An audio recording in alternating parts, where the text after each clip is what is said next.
Olá pessoal, boa tarde. Vamos dar prosseguimento ao nosso conteúdo, né? Fazendo a correção da seção Desenvolva, que foi para que vocês respondessem em casa, certo?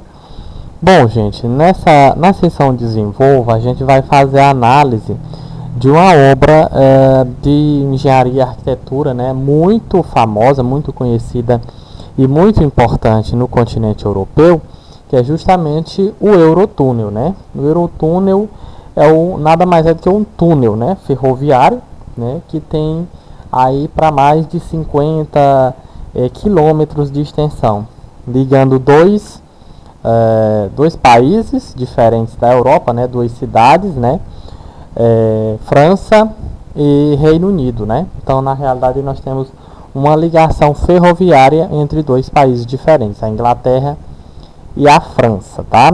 Aí a gente já, se vocês fizeram alguma pesquisa ou fizeram a leitura do texto de apoio, vocês vão perceber que essa obra de engenharia ela é bastante complexa, né?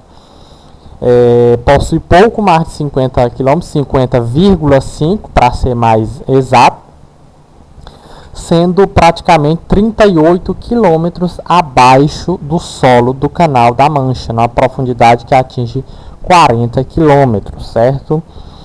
No seu ponto mais baixo de profundidade, nós temos em torno de 75 metros de profundidade, certo, gente? Esse canal ele é bastante importante, ele foi bastante importante tanto durante o seu processo de construção como agora durante a sua utilização, né?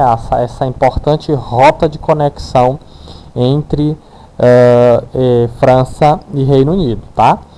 Durante a construção, ludicamente empregou vários trabalhadores, né?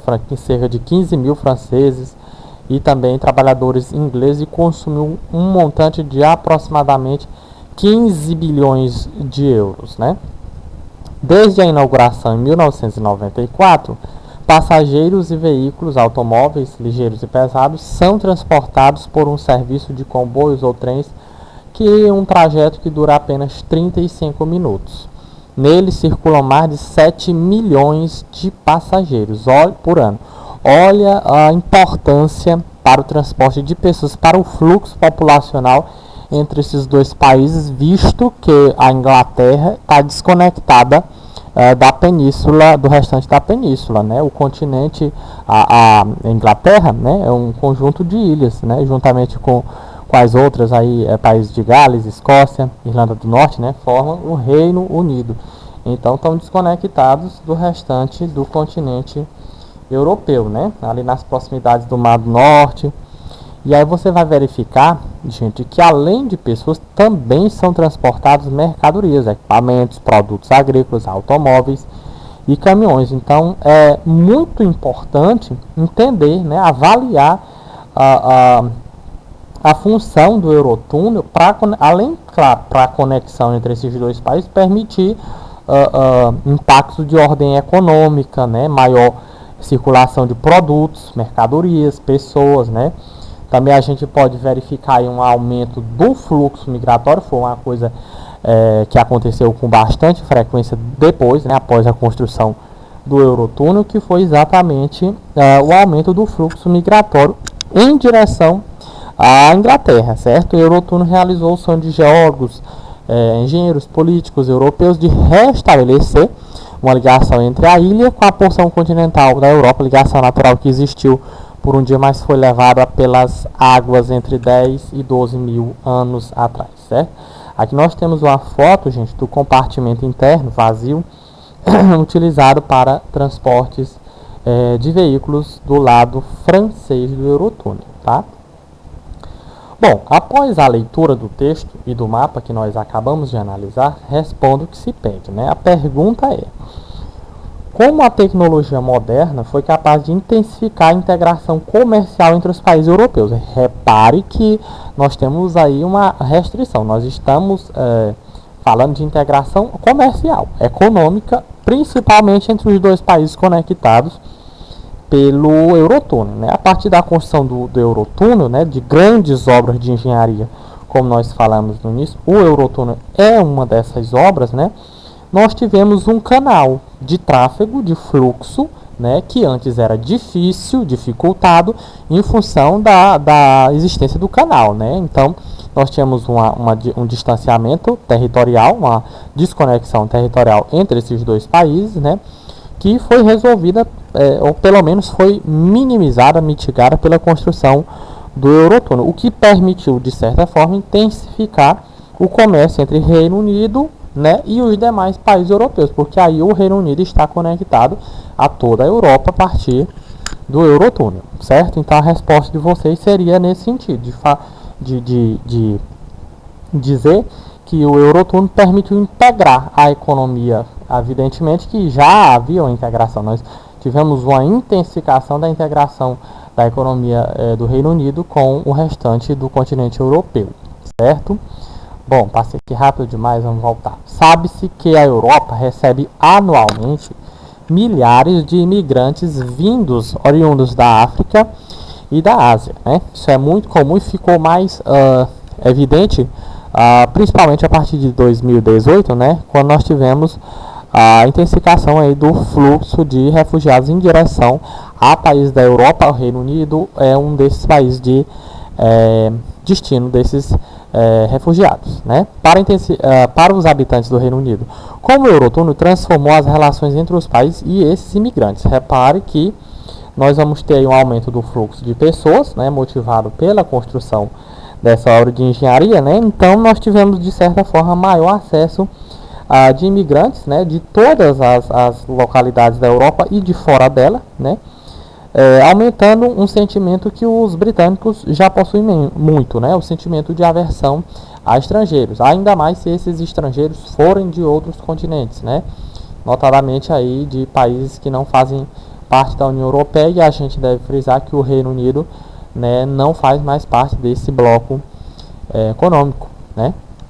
Então a gente tem uma intensificação da xenofobia, que é essa aversão a imigrantes, né? Visto que ela ficou mais facilitada. Bom, dando prosseguimento, né, ao nosso conteúdo, a gente vai fazer algumas considerações, gente, sobre o clima, né? Influência do clima no continente europeu, certo? A gente vai perceber, logo que a gente analisa o mapa Europa Clima, eu vou já baixar um pouquinho mais ele aqui para vocês verem, né? A variedade climática que a gente tem nesse continente. Apesar de ser um continente pequeno, né, do ponto de vista territorial, não é dos maiores, né?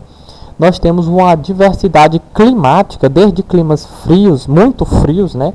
A gente vai encontrar na Europa, por exemplo, climas subpolar, né? O clima subpolar, principalmente no extremo norte do continente. A gente vai encontrar clima temperado, vai encontrar clima mediterrâneo, então a gente vai ter uma variação climática bastante grande. Só que se a gente analisar a maior parte do continente, você vê aí que tem dois tipos climáticos que se sobressaem, né? Notadamente são os climas temperados. Então a Europa é um continente de climas temperados, né? Nós já até discutimos essa questão da temperança em relação ao aspecto climático, né? Então a Europa apresenta uma predominância de climas temperados, né? O que acontece principalmente em razão dessa localização geográfica do continente. Perceba que a Europa está situada, né? A maior parte das suas terras está entre o trópico de Câncer e o círculo polar ártico aqui. Então você vai encontrar aí, em função da incidência solar, da curvatura do planeta, em função de outras questões como continentalidade, maritimidade, correntes, ventos, relevo, que são fatores climáticos, vocês devem bem lembrar-se disso, né? Nós vamos ter uma predominância desse tipo de clima, né, na maior parte do território. Bom, mas se a gente for analisar mais especificamente cada tipo de clima desse, a gente vai perceber que esses climas eles têm essa variabilidade, essas diferenciações em função de alguns fatores, né? A gente vai encontrar, por exemplo, fatores, a gente precisa lembrar que fatores são aqueles responsáveis pela variação do clima, essa variação geográfica dos climas, né? Um clima ele apresenta características particulares, singulares, em função, por exemplo, da altura em relação à linha do Equador, que a gente chama de latitude, da existência ou não de cadeias montanhosas, de áreas planas, né? A gente tem influência do relevo, a proximidade ou a distância, né? Em relação ao mar, né? Correntes marinhas, frias ou quentes, ventos. Então, assim, a gente tem uma série de fatores que vão ser responsáveis por essa grande variação climática que eu consigo perceber na Europa, né? E essa variação, eu estou falando para vocês, ela tem mais intensidade em função desse tamanho pequeno do continente, né?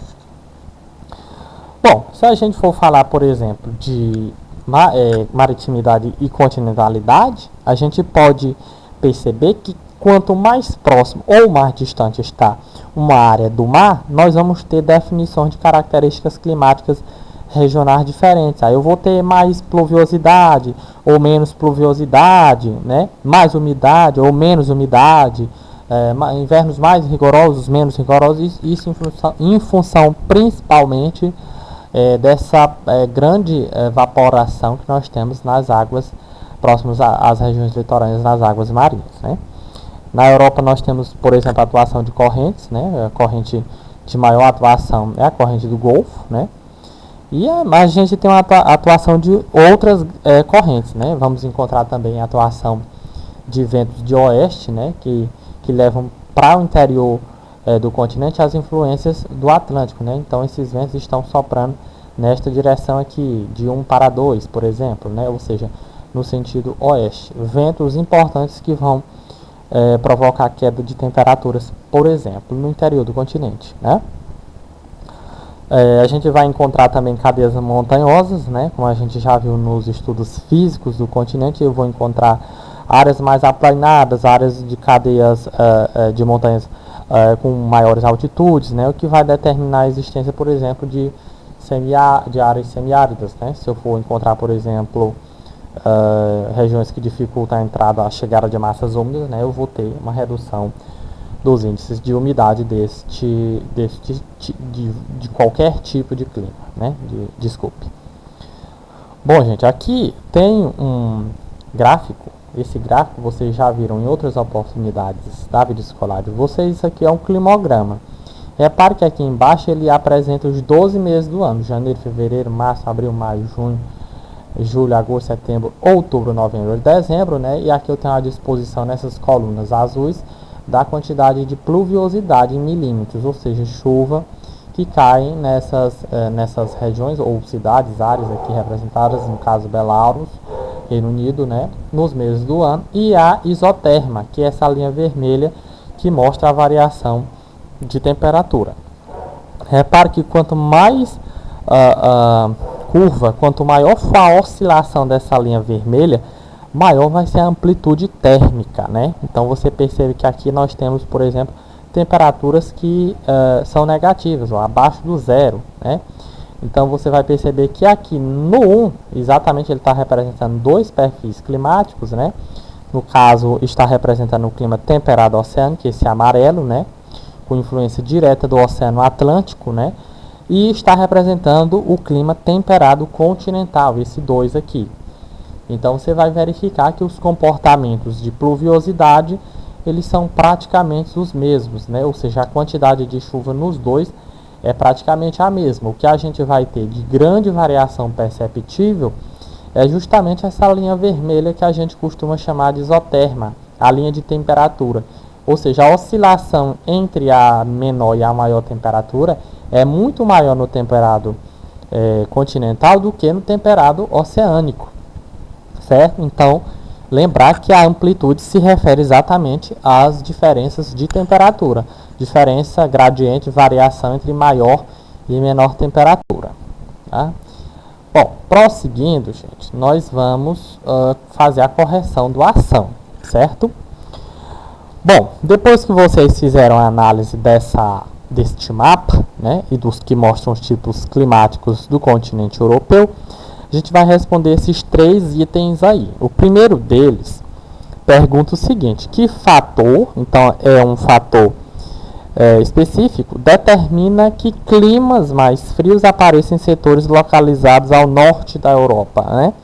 Como eu disse para vocês, eu falei de um distanciamento da linha do Equador em relação a qualquer ponto do planeta. Eu tenho uma variação latitudinal, ou seja, a latitude aumenta, consequentemente nós temos variação na insolação, na curvatura do planeta, na inclinação desses raios solares, o que vai fazer com que eu tenha climas mais frios. Então, basicamente, é a influência da latitude, né? Ou seja, quanto maior a latitude, menor a média térmica. Quanto menor a latitude, maior a média térmica. Daí se explica, por exemplo, no Brasil nós termos a maior parte dos climas serem climas quentes, né? Exatamente por essa proximidade com a região equatorial do planeta. Bom, qual o tipo climático europeu bastante influenciado pela corrente do Golfo? Você vai perceber que exatamente o clima temperado oceânico, né, ele é bastante influenciado por essa corrente. Essa corrente é a corrente marítima que mais atua na Europa. É a corrente quente que nasce na região do Golfo do México, né, zona tropical do planeta, e se desloca no sentido norte, atingindo as Ilhas Britânicas, o litoral da Noruega, né, ao se direcionar para o norte, né, para a porção norte do continente europeu. Então, o tipo climático europeu bastante influenciado por esta corrente é o clima temperado oceânico, certo? Terceira, os climogramas, aqueles gráficos que a gente mostrou acima para vocês, ilustram esse mapa, mostram um exemplo da influência da maritimidade, ou seja, da proximidade do mar no Reino Unido, e da continentalidade em Belarus, na Bielorrússia, ou seja, a distância. Regiões localizadas na mesma latitude, né, porém mais próximas ou mais distante do mar. Compare as amplitudes, a variação de temperatura térmica, de temperatura registrada nesses dois gráficos, e explique as diferenças, né? Como eu disse para vocês, até comentei isso quando eu estava explicando os climogramas, eu disse para vocês que a amplitude térmica de Belarus, da Bielorrússia, é muito maior do que a do Reino Unido. Ou seja, aquela variação da linha vermelha, deixa eu voltar aqui, ela é bem maior aqui. Exatamente porque Belarus recebe influência da continentalidade, ou seja, está mais distante, né?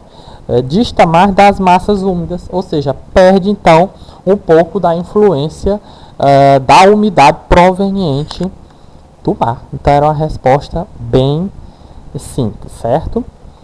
Bom, gente, a gente vai falar na nossa próxima aula sobre as paisagens climatobotânicas do continente europeu, né? Para a gente finalizar o nosso capítulo, certo? Então, tchau, fiquem na paz de Deus, e a gente vai encerrando a aula de hoje por aqui. Então, façam leituras, respondam às atividades, e qualquer dúvida a gente está à disposição.